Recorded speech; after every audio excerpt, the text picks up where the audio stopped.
Hey guys, welcome to Infinite Insights. This is my new series where I'm going to be doing some in-depth analysis on Infinite level gameplay. Personally, I've hit Infinite every season since the open beta in Marvel Snap, but that's not to say that I play perfectly every game, as you'll see in a moment. My goal with this series is to allow myself to not only reflect on my own gameplay, but also give insights to both new and advanced players on possibly how to improve your own decision making and your own gameplay in Marvel Snap. So for this first video, I'm going to be going over a game where I was playing this Lockjaw deck, as you see here on the screen. Now this list is a little bit less top-heavy than some other Lockjaw lists you might see out there, so I think it allows for some really interesting decision points throughout the course of a game. Sometimes you don't even play Lockjaw, depending on your draws, location set, and what your opponent's playing. So let's get into the game and we'll see how it goes. So right off the bat here on turn 1, we've got an interesting decision to make. Now a lot of decks would just slap down the Sunspot here on Muir Island, but since we're playing Lockjaw, we have to consider a few things. So if you look at the list, my only triggers for Lockjaw are really Wasp, Sunspot, Thor's Hammer, and sometimes Jubilee.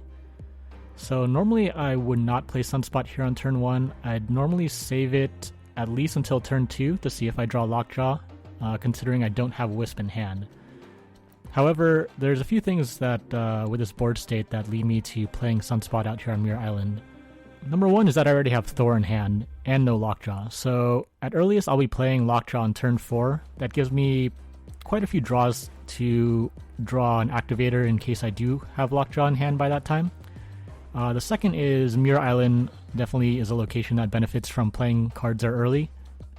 So for that reason, I go ahead and slap down the Sunspot on turn 1 here on Muir Island, which is already a pretty unusual play for this deck. My opponent skips, and the second location here is revealed as Baxter Building. Now unfortunately I don't really draw anything of note, so I'm going to have to skip turn 2 here. And my opponent slaps down Scorpion into Muir Island. So nothing really too unusual yet. The third location is revealed as Dark Dimension, which is generally pretty bad for a Lockjaw deck. I don't have Lockjaw in hand yet, so I'm just going to go ahead and slap down Thor on Baxter Building. There's some consideration to playing him in Muir Island, but I don't want to commit too much to one lane just yet. Also, Baxter Building is a pretty important lane to be winning, especially since I have Jane Foster in hand, so my Thor is probably going to be at least 9 power at the end of the game, unless something crazy really happens here. So my opponent slaps down Maximus, which draws us 2 cards. This ends up turning out really great for us, so out of the 3 draws that we pick up, 2 of them are Lockjaw and Wasp, which are probably the 2 best cards that I can pick up at this stage of the game. So we have an interesting decision as to where to drop our Lockjaw and Wasp. There's a consideration for all 3 lanes here, but ultimately I decided to go with Muir Island, just because that location heavily favors dropping cards down there early. Also of note is that I really don't have any idea what my opponent's playing at this moment. The Maximus Scorpion don't really give off too much information, but it kind of seems like they're playing more of like a control style deck, most likely. I fully expect my opponent to be contesting Muir Island here, so that's why I ultimately decided to go with Lockjaw Wasp into the Muir Island.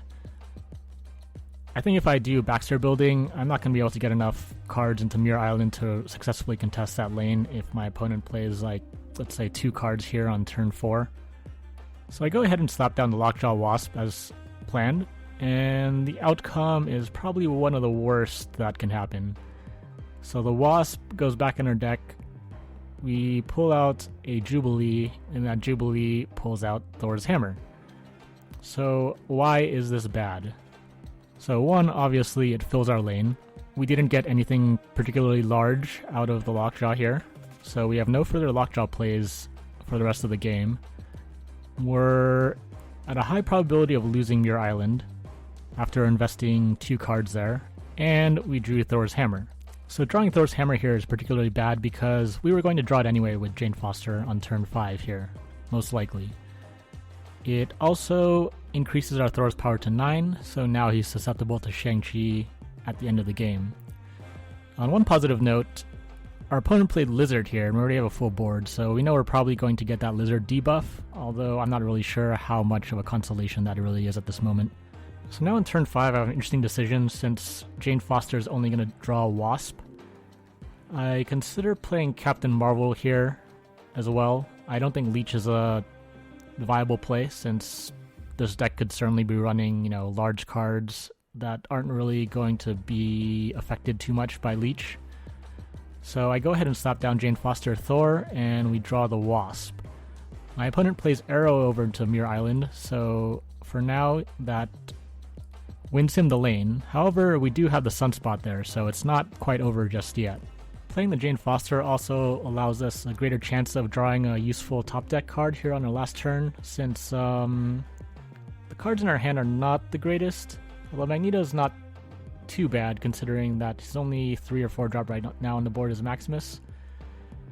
So on turn 6 here, I draw Arrow, which presents some interesting possible lines of play. Now I still don't really know what my opponent's playing. I played Arrow on turn 5. There's like a few possible routes that I think my opponent can be going here, and a few cards that I think are worth mentioning that I'm deciding around whether to play around or not.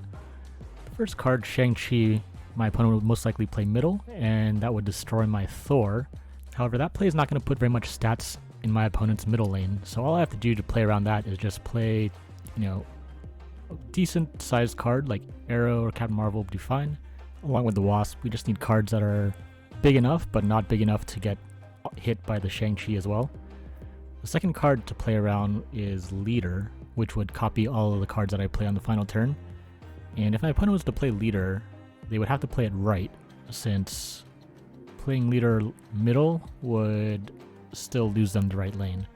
And with my hand, the only way to really play around Leader is to Arrow the middle.